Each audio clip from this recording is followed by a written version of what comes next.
안녕하세요. 남나노입니다. 오늘은 영양제에 대해서 이야기를 좀 해볼까 합니다. 영양제는요, 결론적으로 말하면요, 사용하지 않는 게 모르고 주어서 해를 입히는 것보다는 훨씬 낫다, 이런 이야기입니다.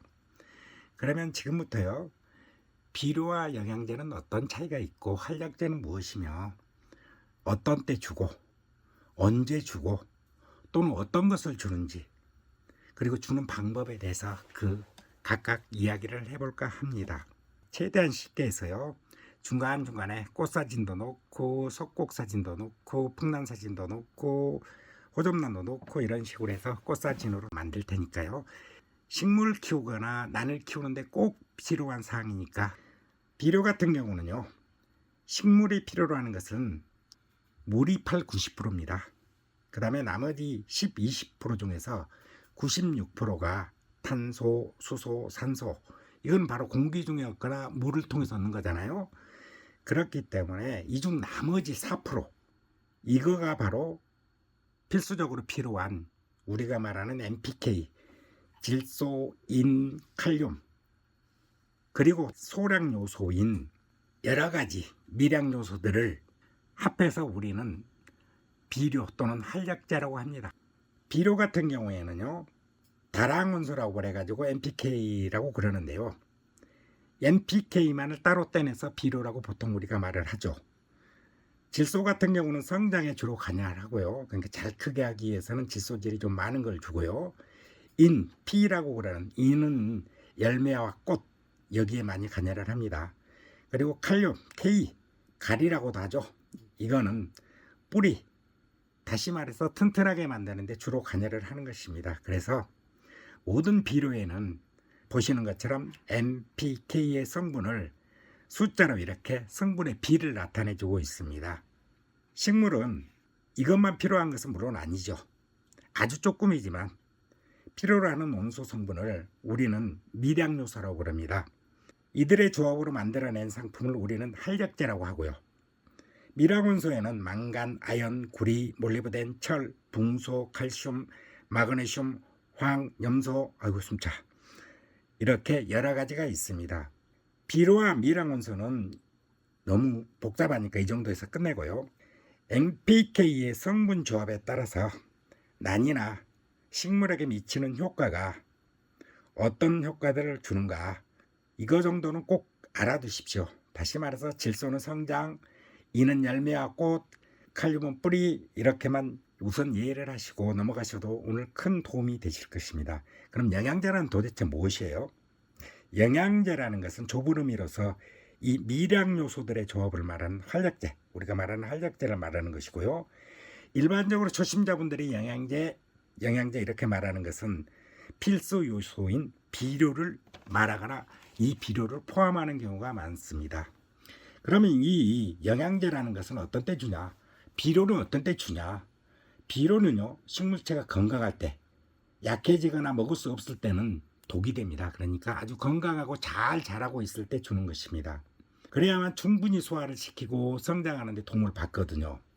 우리가 보통 약하거나 병에 걸려 비실비실 거릴 때, 아이고 내 화분이 너무 약해져서 이때 비료를 줘야지, 영양제를 줘야지, 활력제를 줘야지 이러는데요, 비실거릴 때 주는 것은, 비료를 주는 것은 독입니다. 물론 활력제를 주는 것은 그렇지 않지만요, 달리 말해서 달리는 말에 채찍질을 하는 것이 비료를 주는 것이고요, 누워있는 말에 일어서게 하는 것은 아니란 얘기입니다.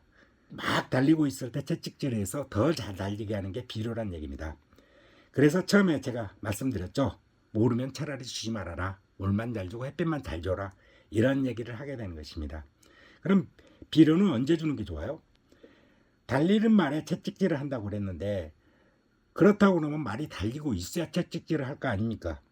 즉 잘 크고 있을 때, 식물체가 잘 크고 있을 때, 난이 잘 크고 있을 때 더 잘 크라고, 그때 주는 게 비료입니다. 일어나지도 못한 말을 빨리 일어나라고 주는 게 비료가 아니란 얘기입니다. 해충이나 병원균이나 이런 경우가 있어서 비실거린다고 그러면 치료를 한 다음에, 회복한 다음에 줘야 되고요. 그리고 휴면기라고 그러는 쉬고 있을 때, 이때도 비료가 크게 필요 없습니다. 그래서 성장기에 주는 거다.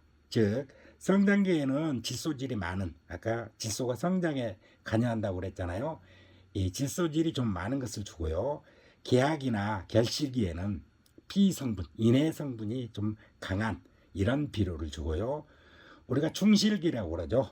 대공이 튼튼해지고 뿌리도 튼튼해지고 이런 경우에는 칼륨이 많이 들어간, K가 많이 들어간, 그래서 비료도 대부분 그런 식으로 나와 있습니다.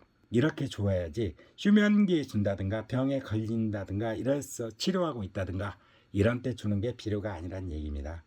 그리고 비료 성분이 각각 이렇게 여러 가지로 표기가 되어 있는데요. 만약에 내가 잘 모르겠다 그러면은 대부분의 비료들이 여러 가지로 있는데 이름에 다 들어가 있습니다. 뭐 충실기에 주는 것은 무슨 대공 튼튼, 뿌리 튼튼 뭐 이런 식으로 들어가고요.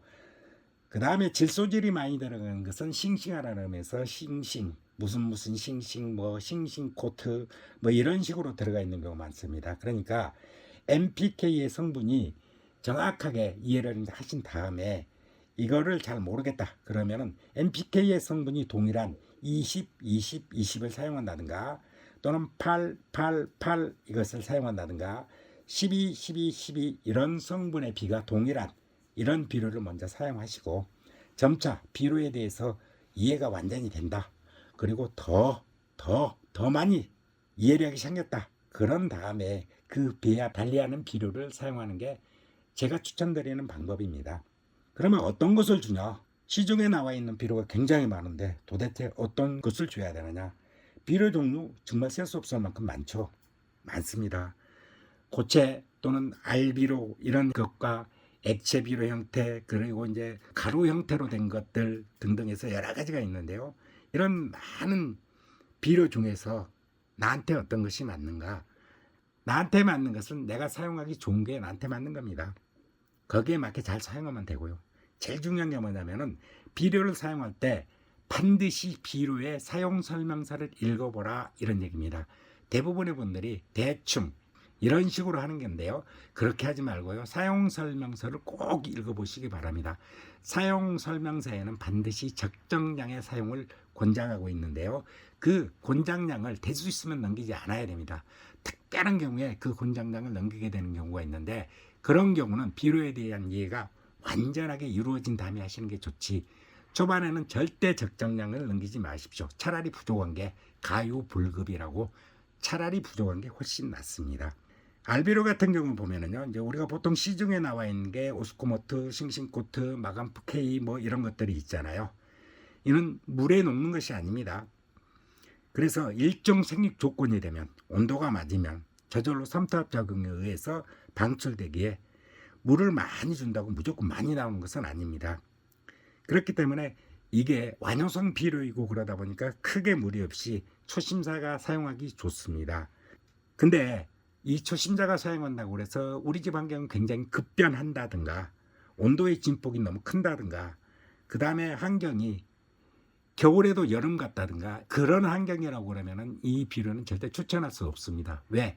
얘는 온도가 일정 온도가 되게 되면은 이거를 인식하고 배출을 하게 되거든요. 그래서 이게 겨울에도 여름처럼 느껴지게 온도가 높다든가 그러면은 겨울로 인식하지 못하고 여름으로 인식해서 한꺼번에 많이 나오게 됩니다. 그래서 가비가 될 확률이 있습니다. 대신 안효성 비료로서 서서히 녹아 나오기 때문에 편리한 점은 있습니다. 한 번만 주면 1년에 한 번 또는 두 번만 주게 되면은 비료 주는 것을 끝낼 수가 있기 때문에 아주 편리한 점이 있죠. 그리고 액체 비료 있잖아요. 이제 물에 타서 희석해서 사용하는 건데 이는 알비료 종류와는 달리 즉각적인 효과가 있는 속효성 비료입니다. 좋게 말하면 금방금방 효과가 나타나니까 좋은데 그 효과가 나타날 시기 자체를 내가 잘 잡지 못하면 즉 적정 시기를 맞추지 못하면 그래서 득보다 실이 큰 그런 면이 있어서 일정 수준 비료의 지식이 습득된 상태에서 중급자 이상분이 사용하면 좋으며 3 내지 6개월의 지속적인 효과가 있는 알비료하고는 달리요. 비료 효과가 즉각적으로 나타나고 그러다 보니까 즉각적인 대처가 필요합니다. 주기는 좋으나 1년에 여러 번 줘야 되기도 하고 좀 더 비료에 대한 이해가 생긴 다음에 사용하실 것을 권해드립니다. 그리고 처음에 말씀드렸던 가루비료가 있잖아요. 가루비료 같은 경우는 여기서는 이제 수용성 비료이기 때문에 어차피 액체 비료와 똑같습니다. 뭐 피터스나 가로 하이포넥스나 뭐 이런 것은 어차피 물에 타서 쓰기 때문에 액체 비료와 똑같이 효과도 똑같고 주는 것도 똑같다 이렇게 생각하시면 됩니다. 즉 비료는 서두에서 언급했듯이 모르면 안 좋은 것이 주는 것보다 훨씬 오히려 좋고요. 제일 좋은 방법은 잘 알고 거기에 맞게 주는 것이 최고입니다. 그리고 비료는 비실비실하고 이런 애들한테 주는 게 아니고요. 건강하고 튼실한 화분에 주는 것이다. 이것만 알고 가도 오늘 큰 거 배우신 겁니다. 즉 식물체가 가장 많이 필요로 하는 것은 물, 탄소, 수소, 산소, 빛 이것이기 때문에 실질적으로 물주기를 잘 하시고요.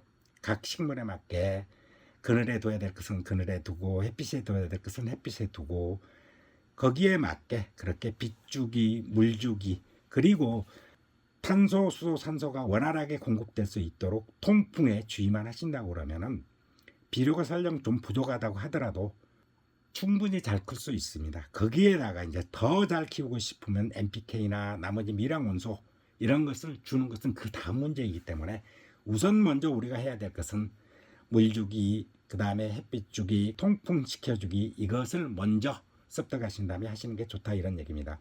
그럼 다음 동영상에서는요. 난가 식물 중에서 이제 분갈이하고 기르기를 제가 계속 찍고 있는데 그 부분 이제 빠진 부분이 있으니까 그 부분을 찍거나 제일 중요한 게 요즘처럼 그 온도가 갑자기 뜨거워지게 되면은 벌레들이 많이 생기잖아요. 그래서 벌레, 해충 방제 등에 대해서 찍을 생각이니까 혹시 알람 설정 안 하신 분들 있잖아요. 이분들은 구독과 알람 설정 꼭 부탁드리고요. 전에 구독하신 분은 알람 설정만 하시면 됩니다. 감사합니다. 저 지금까지 난나눔이었습니다.